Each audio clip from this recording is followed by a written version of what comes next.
What's up, guys and gals? Welcome back to the Nerd Castle. Today in the world of indie games, we're going to be taking a look at Gordian Quest. It's a game we haven't covered in about a year and a half, I guess. It's been a little while since I last took a look at this game. It's currently in early access. If you've never seen the game before, it's a party-based RPG that takes place in a post-apocalyptic, well, not even post-apocalyptic, like, basically there's an undead uprising that's wiped out most of humanity in the starting act, and you are in the final citadel fighting your way out, trying to reclaim areas, trying to get, like, resources and things like that stacked up so that you can continue to wage war to save humanity. It has a deck-building mechanic for all of the characters, so you can kind of equivalent, I guess it'd be like the equivalent of like Slay the Spire, if in Slay the Spire you had like 4 characters, and then there's also like a positional grid where you can move people around on. It is turn-based, but honestly, weirdly enough, the combat sort of like with the grid and the way everybody moves sort of reminded me of like Mega Man Battle Network, but like I don't know if that's actually like a really, really good comparison. For whatever reason, it's just what my brain kept thinking of as I was playing through the combat in this game. So anyways, today we're going to dive on in, spend about 25-30 minutes with the game, see if it's something you wanted to add to your wish list or otherwise pass on. If after watching this you did indeed want to do that, I'll have a link for you down below in the description. On top of that, you can also take a look down there if you wanted to come and hang out on my Twitch stream or in my Discord, where I'm active in both of those. Let's go ahead and play the game. We're going to dive on in and resume where I left off. Every single time I've played this game, I think like the first time we covered it, I think the first time I covered this game, we did the prologue. The second time, we kind of did the prologue. This time, I got a little bit further in, and so I've got a party rocking for right now. The UI. So we've got our characters over here on the left. We have Lucius, who is our tank and like our sword guy. We've got Catherine the cleric, and we've got Bertram the ranger. I'm pretty sure I just rescued another guy too, but for whatever reason, it didn't add him to my party. I rescued another guy that I know is a playable character, but he hasn't come like knocking around just yet. It's possible he's like, there he is. There's Alphonse. So anyways, I rescued this like rogue guy just a minute ago too. We'll add him to the party just to sort of like make the whole thing go better. So anyways, inside the guild hall, we can fiddle with our party composition. We have a tank, we have a cleric. This guy's like an engineer. He builds like turrets and things that kind of act of their own volition. Alphonse is a rogue.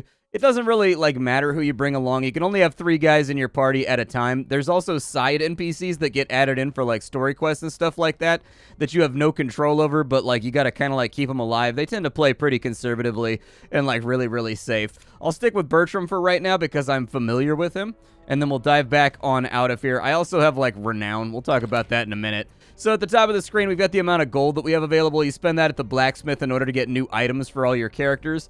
All of your characters have, like, inventory slots, just very RPG style. Everything from swords to shields to boots, so on and so forth. They can actually have pretty big effects on the way the character performs. And so you do want to sort of slowly accumulate items. Like, he's got a dagger right now that makes all his melee attacks do extra 2 damage. It doesn't seem like that would matter, but it actually does add, like, an extra little oomph to the attacks that you've got going on out. So, like, in combat, if you get a card that slashes for 8 damage, bumping it up to 10 damage can actually be really, really nice, and as you get further on into the game, you'll find more stuff. On top of that, as the characters play together and they do quests together, they will increase their affinity for one another. That's basically like they learn to become friends, they learn each other's fighting styles, they learn each other's personalities and what the other person's going to do, and they get kind of like combo abilities, basically, and stuff like that. So let's go back to the town. As of right now, inside the game where I'm at with the storyline, well, I guess I didn't finish the UI. So we've got our supplies up here. You need supplies for when you're going through dungeons and stuff. You've got your fate over on this side. You can use fate to re-roll any roll that you want to. The game does have a number of D&D inspired mechanics. So like the combat is card-based, but the interactions in the storyline sections, there will be prompts where these characters all have stats. So they have strength, dexterity, and intelligence, and like they'll have to make dice rolls and whatnot in order to like succeed or fail and make situations resolve or go away.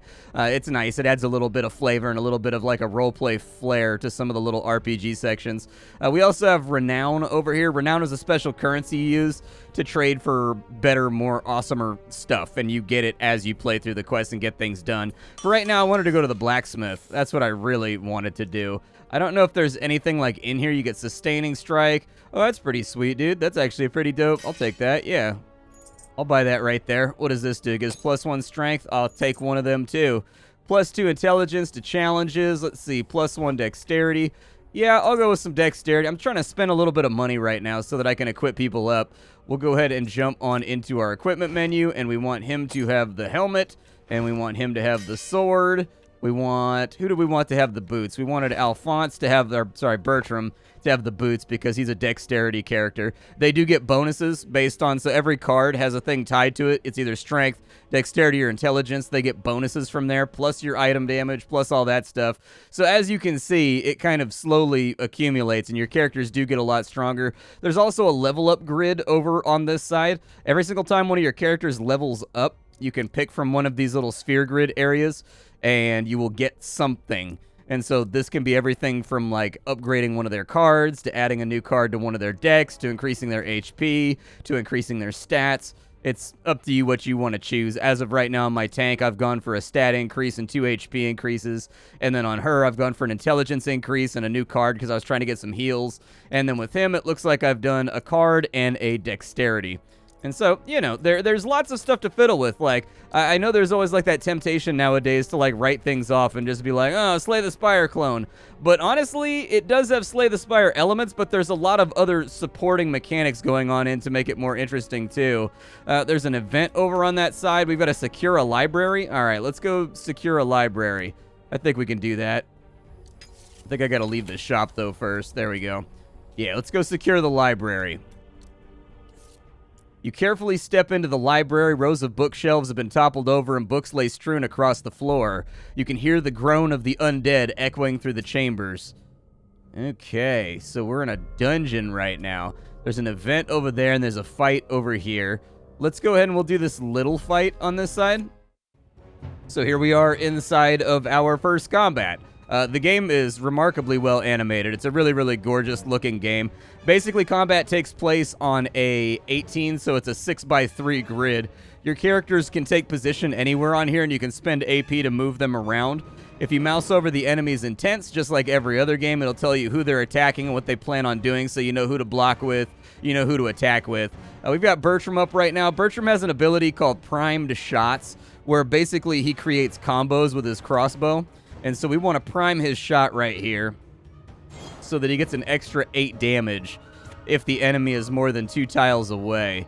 And so we'll go for, yeah, him right there. That looks good. So we fired our crossbow at him. We can also put a trap in just in case enemies try to move around. They are not aware of this trap right here, so they may actually inadvertently walk into the trap. It'll put 12 vulnerable on him, which means the next hit will do plus 12 damage. Bertram doesn't really have a whole lot of other stuff to do, though, so we'll just bypass his turn. At the top of the screen, we've got an initiative track. The game does use dice rolls in order to determine that. The game seems to use a concealed sort of D20 system, and you'll know that it's referring to a dice roll because it'll show dice rolling right underneath this. Although I haven't really paid attention well enough to see if it actually gives you the true result or not. Hey, there's that new ability that we got right there. Okay. Sustaining strike costs 2, and he doesn't really have any HP missing. Let's go ahead and we'll go with like a 1 right there, a slash right there, so the enemy's gone down.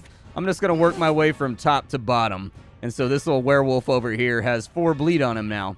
Our cleric is up. None of these guys are planning on attacking, so we can more or less do as we please. The cleric uses an ability called Channel.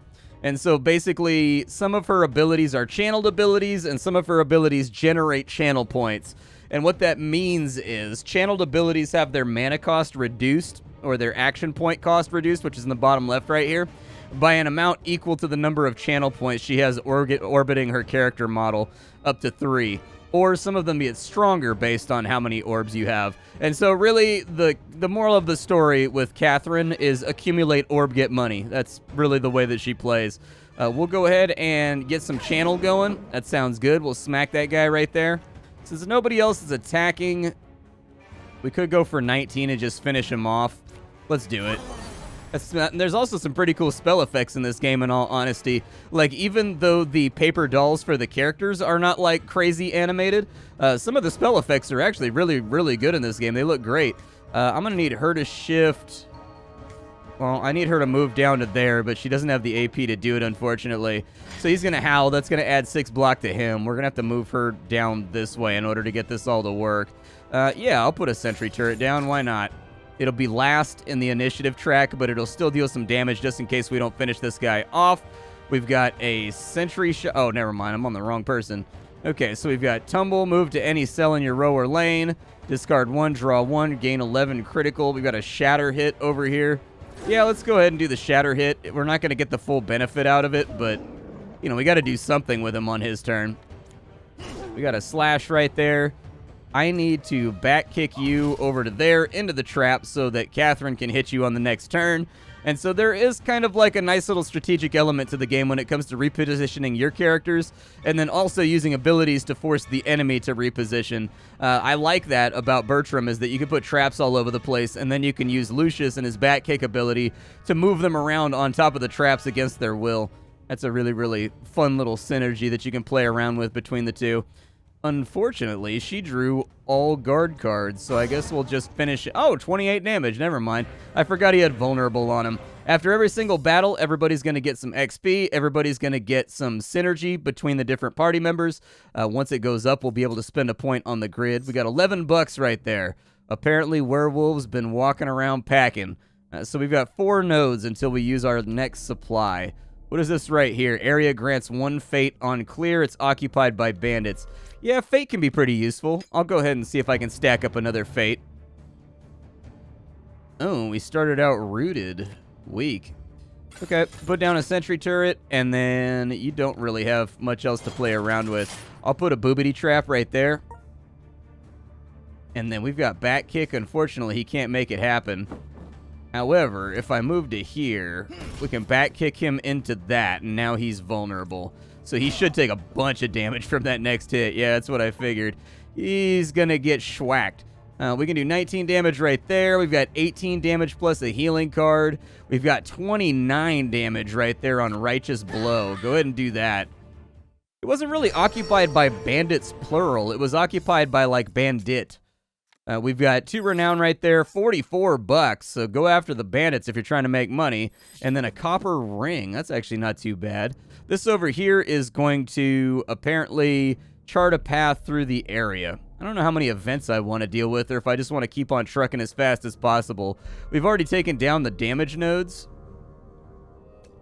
Yeah, let's just keep going. I'm kind of like, I'm not a big, like, let's read a whole bunch of prompts guy. Let's see here, an obelisk that will port you back to the entrance. Okay. Okay, so what this is when you go to these little maps right here, it will, when you go to the map tiles, it basically puts you in exploration mode, which is you kind of surveying an area. Basically, you're exploring the area that's on that tile. So from here, we can see that there is a coffer and an ornate chest. And so realistically, we kind of want to go after these. So we'll go ahead and add one there. We'll go over to Bertram. We'll go grab that. And then I don't really want to do much else. Let's travel to a marker. Ooh, I overplanned. Okay, we'll travel to the next one. Hey. I've set up some false tracks to mislead any enemies who might wander by. That's probably a smart decision. And then we've got a citrine amulet right there. That'll be fantastic on our cleric. We've got to, I think, go to the exit, as I recall. So I'm going to kind of double back hard over here.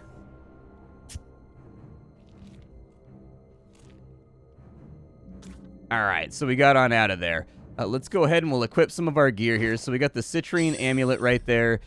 Let's go ahead and put the HP on our tank. That sounds great. She's got a level up ready to rock, so we can either increase... Let's learn a new skill on her. I'd really like to get, like, some more healing type stuff. So we'll go for her spirit healer deck. So every single person in the game has 3 separate trees that you can draw from, basically. They all do different things. So in the case of her, she's got kind of like a Divine Wrath tree. She's got a melee tree. And then she's got a healing tree. Let's see here. Gain 2 focus. Your next melee attacks grant channel equal to the number of targets hit. Consumes all your channel. For every 3 channel consumed, increase your max channel by 2. Target gains 1 might and 12 critical. That's not bad. I'll take that right there. The might increases our damage by 30% on the next attack, and then critical sounds like it does exactly what it says it does. We'll go back to the map now, and we've got to take care of a quest objective.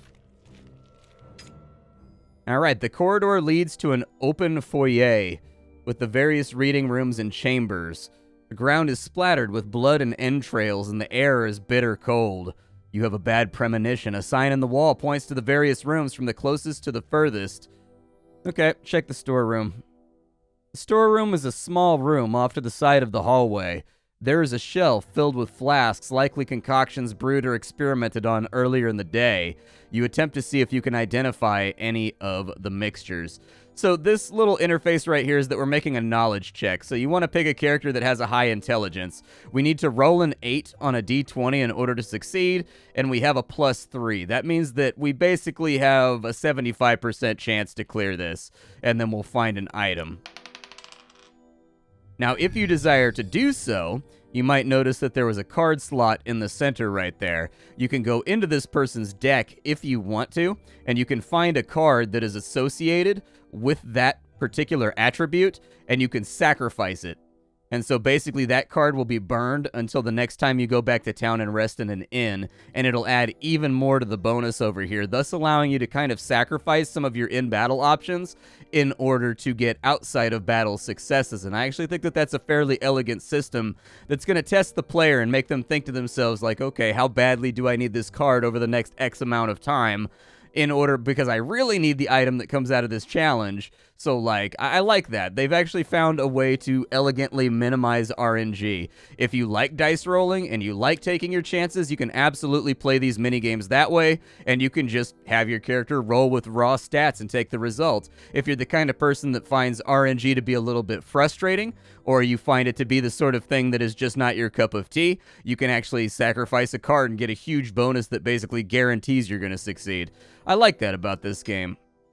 We got 2 potions. So we got a Hero's Brew that gives us haste, and we've got an Invigorating Brew, which removes exhaustion. So that's actually, yeah, take all. The exhaustion, that's what I was talking about. So if you burn a card, that card is exhausted. So that potion will restore 3 exhausted cards on whoever drinks it, basically. Let's go ahead and we will check the history room. The chamber stores various historical texts describing the early days of Silverkeep and the knowledge of the Vanai Empire. The shelves are dusty with cobwebs. It appears the history section doesn't appeal to scholars these days. Okay, study chamber. A chill crosses your spine when you see a dozen dead mages strewn across the floor and study tables, their bodies dry and shriveled. Your premonition of doom grows larger. Cartography room? 4 more soldiers lie slain on the ground. In the center of the chamber, a tall figure in flowing robes browses through an assortment of maps on a desk. As you approach, the figure glances over briefly, and you see rotting remains of what was once a human face staring back. A second later, his gaze returns to his map, showing a distinct lack of interest at your sudden appearance. Call out to him? You call out to him to yield, but choke on the numbingly cold air and manage little more than a gasp. The air is frigid. Your options are running out. At last, the figure suddenly booms as he pockets the tome he was browsing. It seems he found what he was what he came for. We could try to stop him, but nobody's particularly good at dexterity in our party yet because I haven't had a chance to level up Bertram. There's no telling what surprises he has in store, and you're not going to charge in blind. I have no time for the likes of you, he says in a raspy voice. A parting gift for our intrepid heroes, then. All of a sudden, the 4 bodies in the chamber start writhing unnaturally. Their spasms stop a few moments later as their skin falls off and their reanimated skeletons come to life. The figure signs a spell. A brilliant portal blinks into existence. As he steps through, you hear his raspy, cackling laughter echoing through the chamber. The reanimated dead charge at you. Okay. We got good initiative rolls. However, they do have some pretty beefy combatants in here, and we're dealing with a smaller play space than normal. Let's go ahead and give ourselves a turret.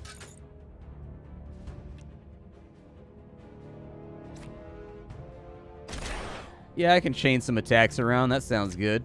We'll give him primed shot, although I don't know if that falls off at the end of his turn. It looks like it doesn't. So some of these guys have vulnerable on them now because of the ricochet blow. But I don't really know what my plan is. So he's going to attack for 10. He's going to attack for 7. Attack for 6. Okay, so basically we just need to play defense for a little bit. Unfortunately, I did not draw any defense cards. So that's going to make playing defense a little bit difficult. Let's focus on eliminating enemies then. Okay. so you need to guard. We do have Righteous Blow over here. Let's go ahead and get rid of him. That's one enemy down, but that's all of our AP gone. Unfortunately, he's about to get thumped. Oh, not great. He pulled Bertram up to the front. Okay.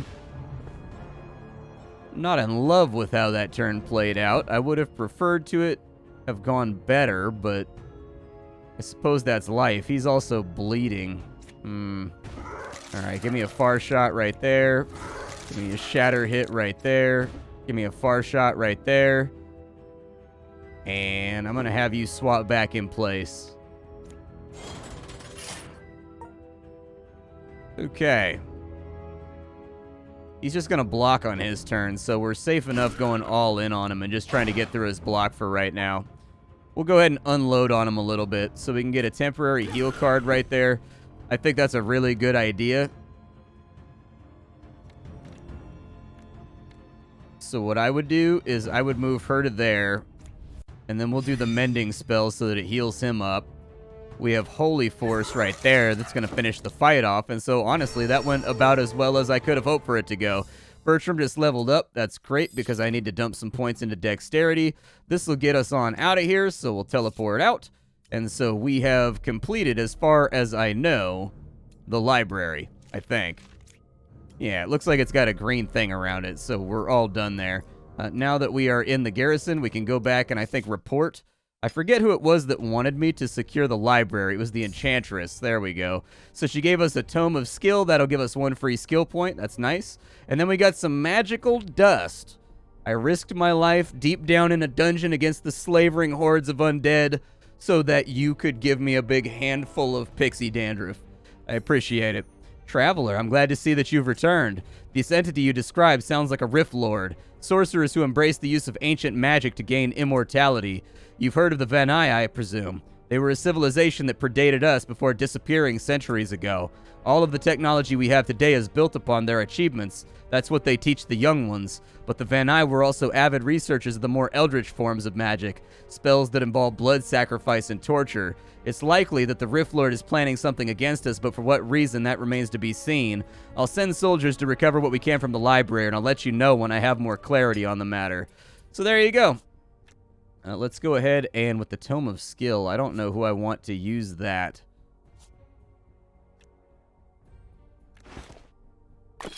I guess I'll just use it on our tank, since usually you upgrade tanks first in RPGs to make sure that, like, nobody gets smote. Do we have any gems or anything? I don't know if we have any gems that we can select. We've got so many of these extra little socket slots that I'd love to get some mileage out of them, but unfortunately, no gems. I would like for you to get another dexterity point, please. If I can get you up to like a +3 dexterity, that'd be fantastic for some of the challenges that are in front of us. He's got a card upgrade right there that's next to it too, and I might consider upgrading his turret to make it a little bit stronger. He's got a level up. Yeah, let's learn a skill. I haven't learned a skill at all on Lucius yet. So he's got swordsmanship, so that's for one-on-one engagements. We've got warrior, which sounds like it's AoE and crowd control. And then we've got leadership, which is buffing. Let's get some crowd control, actually. We don't really have a lot of AoE stuff. All right, so we've got Shrug It Off. Discard a strength card, gain 1 armor, get 1 purge. Okay. We've got deal 32 damage to everyone in a square. I think I'm going to go for that one. That just seems like a really, really nice nuking utility to have, just in case the enemy is arranged just right for one of them all-in turns. We've got a couple more quests that we need to complete for right now. Let's go talk to the blacksmith, though, and see if there's anything maybe we can get to make ourselves a little bit more effective. So we've got dexterity boots over here. I think he's already got boots on, and they give like a flat 1 dexterity. So I don't think that 1 dexterity during challenges is better than 1 dexterity all the time. However, we do have wool slippers over here. And I don't think that, well, she's got +3 initiative on her boots right now, but intelligence actually, like, directly affects her. What does that do? +2 guard with dexterity defense skills? Okay. Take it over to her. There's a flail, extra melee damage, +1 spell attack damage. Yeah. Let's maybe go with the flail. Like, that's a good cleric-y thing to have, a flail. So there you go. I'd throw that on in. It would be cool if their weapon actually changed in combat to whatever they had wielded, but I understand that that would be a very, very large undertaking as far as, like, the art assets go. I think we're about good here. Like, normally you need to rest and relax and resupply while you're in town, but I don't think that that's actually gonna be necessary. Like, it looks like we more or less have what we need. How much are supplies right now? Yeah, go ahead and fill up on supplies real fast. There we go, just in case we got to do some more dungeons. All right, so there's another dungeon over there, and then there is a forge that they want me to secure on this side for the blacksmith. You arrive at Jun's forge. The place is in disarray with various smithing paraphernalia scattered across the floor. Found 42 gold, and we got a simple rube. Okay. As you rifle through the mess, you hear a sudden noise from around back, and it sounds like you have company. 3 ruffians step into the courtyard, hauling their ill-gotten gains. One of them motions to the accomplices to hurry along. It seems that the undead are not the only threat to the city right now. Let's go ahead and confront them. Catherine approves of confronting them. You stride out, blocking their escape down the street. They are taken aback for a moment, but they drop their spoils and draw their weapons. Let's teach the dogs a lesson. I don't think this is going to go the way that you think it's going to go. But you're welcome to give it a shot. We seem like we're fairly well galvanized to whoop out. Okay, he's got kind of like a upper body thing going on. My man over here looking like an uppercase T. All right, give me a prime shot. Give me a rebounding hit right there into a far shot for 19. Sounds good. Protection upgrade. Every alternate round, ward grants all adjacent allies 4 guard at the start of the round. That's pretty good, dude. Oh, I've got to put it on top of a construct. Okay. I was like, I've got to put it on top of, like, his turret, basically. Our initiative actually seems to be pretty good. That 1 HP going on. I would like for you to be dead. We'll worry about the big bubble gut guy over here in just a minute. He's not planning on attacking. Oh, he is actually planning on doing an AoE attack for 7 damage. All right, we'll guard up then. Do you have any sort of... Oh, you don't. Well, that only leaves us with one option. Now we've got to kill him. All right, well, he's now dead. Keep generating some channel for next turn, just in case. As you can see, the smite has adjusted its tooltip due to the amount of channel we have. He's going to put some guard on himself. Luckily, we were able to bulldoze through the enemy. This game does have a number of gameplay options, so you can play on Iron Man. You can play on permadeath mode, so that if any of the characters die, they are permanently out of the game for good. There's a bunch of little modifiers you can put on the beginning of the game that sort of tailors the difficulty and also the punishment for making mistakes to the level that you find commensurate to sort of your enjoyable gameplay style. Yeah, I'll put down a trap. Why not? We'll just finish him off. There we go. But anyways, this is Gordian Quest. I think that this game is a really, really high-quality game that draws from the Slay the Spire sort of wheelhouse while at the same time adding a lot more stuff to it, like level-up mechanics and kind of like a companionship mechanic, and then there's like RPG-style inventories with loot and gear of various qualities and socketed gems from like Diablo.